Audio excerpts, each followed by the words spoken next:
Oh, not bad. I actually just watched this last night. Enjoyed it quite a bit. I your character especially got kind of that not the same character, but that Joe Pesci in Goodfellas vibe, where it's like uh kind of 70% of why you watch the movie. So I really enjoyed your character in this. What brought this movie to you? So, Danny Epicasa is a friend of mine. We became friends. We did a movie called Inside Man. I was in Inside Man, starring Emil Hirsch, and I heard that Danny was casting mob cops. And I read the script early. I think I was like one of the first people to read the script, and I was just fascinated by a person who was living this a bunch of different lives. He was a cop. He was working for the mob. He was an actor. He had like a bunch of things going on, secret lives going on. So it just really fascinated me, and I asked Danny if I could make a tape, and he was like, "Oh, you're not right for it." And I was like, I know, I'm just gonna make it. I'll send it to you." But he didn't see it, which I understand because I don't really fit the physical description of who he is on paper. So that's what happened. But I thought it was fascinating because he was an actor also, which I could identify with, and he was a pretty well known, not well known, but he was in some well known movies, Yeah. And including Goodfellas. oh well, there you go. So your character now, I'm not an actor, so I don't know how this works, but I've heard of this. But like, your character eats a lot in this movie, and I've heard that if you have a scene where like you eat one thing, you did 20 takes, so you actually ate 20 of the thing that you actually ate on camera. So, what can you tell me about that? Because your character has a lot of scenes, and I didn't notice it right away, but like there was one point where like you had like a full thing. I'm like, oh, I hope that only took like a take or two, or otherwise it's gonna be pretty full through half the day. It's actually funny you said that because uh, there's a couple of ways to do it, right? One is you have a spit bucket, so you literally take a bite and you have to eat. If you don't have to eat it, they say cut. You still got the food in your mouth, then you go and you spit it into a bucket. Two is you eat it and you don't eat lunch that day. All right, which one's your favorite? You just go in, look at the scene, go, you know what? I got these scenes. I'll skip breakfast this morning. Usually that's like, but the food's not usually good, right? It's like props has the food, and we had the eggs, and they were. I remember at the diner seeing the eggs were cold, and I ate a lot of eggs, and I put a lot of salt because he was a big. I made that he was a big salt guy, so salt was a big thing for him. He had a big appetite. He was a big personality, big appetite. That whole thing, big guy. Yeah, and you've been in a ton of movies. What's some of your favorite characters to play, and maybe like what's a role that you haven't got yet that was like I'm like this is my unicorn. I cannot wait to get this role. Eric, I want to play an astronaut or a scientist. I'm just kidding. Honestly, like I don't have roles that I would like to play. I'd like to play like a good guy, or I'd like to do a sitcom. I gravitate more towards comedy, to be completely honest. I would love to do like a sitcom, something light and fun, maybe a Family Man or something along those lines. That's something that I've done that before, which was a lot of fun. But I think that's where I would like to. That's what I would like to do. But to be completely honest, like I'm open to everything. Just good scripts, good people to work with, good collaborators. That's what really that's what I like. Is there anything with acting that like poses as a particular challenge or that's maybe more fun than other bits of it? Um, this was challenging. This movie was challenging for me because he was way bigger than me. I had a month to get ready. I had to read a lot. There wasn't much. I didn't. There wasn't much on him, so I had to. There was much.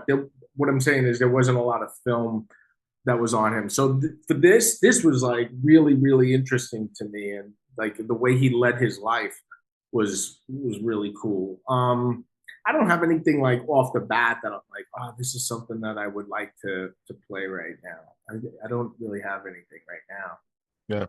And with this, because you're playing a real person, do you feel any sort of responsibility? Because you said you didn't have much on this person, so I'm assuming a lot of the character is part of what's on the script and part of what you create and add to it.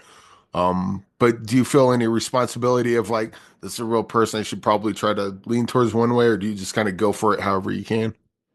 Um, I I did take what I could out of the book, and then I took a lot of creative license to do what I did. But I didn't feel a big responsibility to get him right. He wasn't, it wasn't like I was playing Gandhi, where it was like a really stand up person. Like he did some terror. I'm sure he was a great family man and stuff from what I read. And he had very good qualities, like everybody does, but he did some pretty terrible things. So I kind of took creative license to do a lot as far as physically and you know just the ticks and stuff that he had.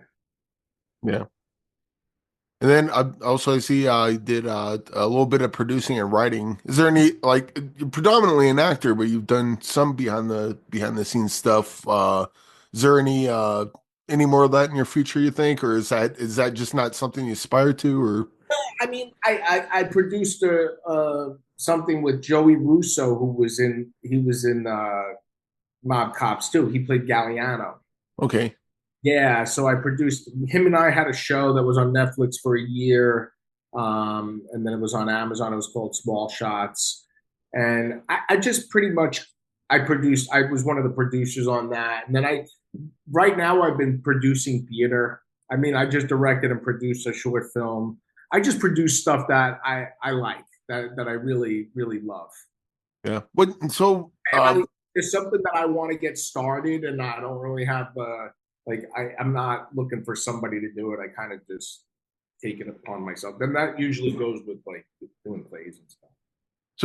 I understand that like with movies, you'd say 100 different people have 100 different versions of what a producer is. Is that similar with theater, or what's a producer do for a theater?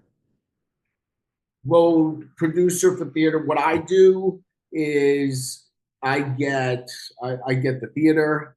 I have to I put up the money for the theater. I put up the money for the props, the set, the actors, etc. Kind of put it all together. And I actually directed a play this past year.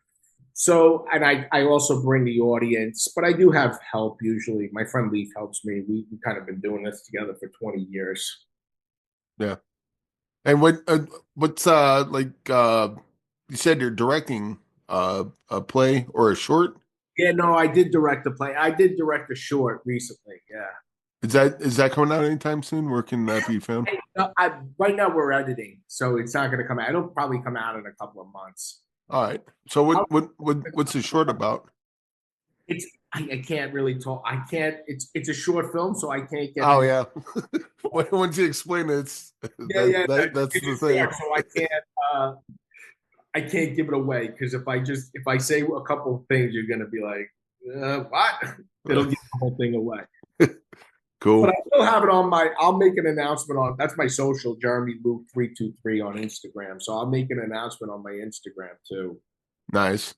Cool. Yeah. Was there did that inspire anything in the future? You maybe got a feature length you want to direct, or is it one of those things you did the short and it's like, oh, that's I'm good. Yeah, I mean, I don't love directing. I don't love producing. To be completely honest, it's just like it's just one of those things where I have to do it in a certain sense. Like if I don't do it, then who's going to? It's one of those things. Like it's almost easier if I do it because I could kind of I know what I'm doing. Um, so it just makes things easier. I just kind of do it by default. Yeah, I get that. Yeah. But Mob Cops will be in theaters on demand and digital April 25th. That's this Friday. I encourage everyone to go see it. Again, yeah, the movies, it's I wouldn't call it funny, but like your character definitely has a charm that's kind of lightens up certain moods that would otherwise be a little too dark, I would say. Yeah. But I really enjoyed your character. I guess going out, I just want to get a movie recommendation from you. Maybe something that's lesser seen that you really enjoy. It's like this is really good and no one talks about it. Well, today is April 22nd, 2025, or 23rd. Today is April 23rd, 2025. I saw this movie that was so good, Warfare. Did you hear about this? Oh, the Alex Garland and I can't remember who else co-director with them. I don't think people have heard about it yet. I'm sure it'll get some buzz as it goes along, but I saw it this week and it was fantastic. It was about these soldiers that are trapped in a neighborhood in Iraq, and basically the whole in 2006, and the whole neighborhood comes down on them. It's really good. Well, nuts. Well, yeah, I believe that's in theater, so maybe check that out after you watch Mob Cops. But After you go see, and then go watch Mob Cops again after you watch Warfare.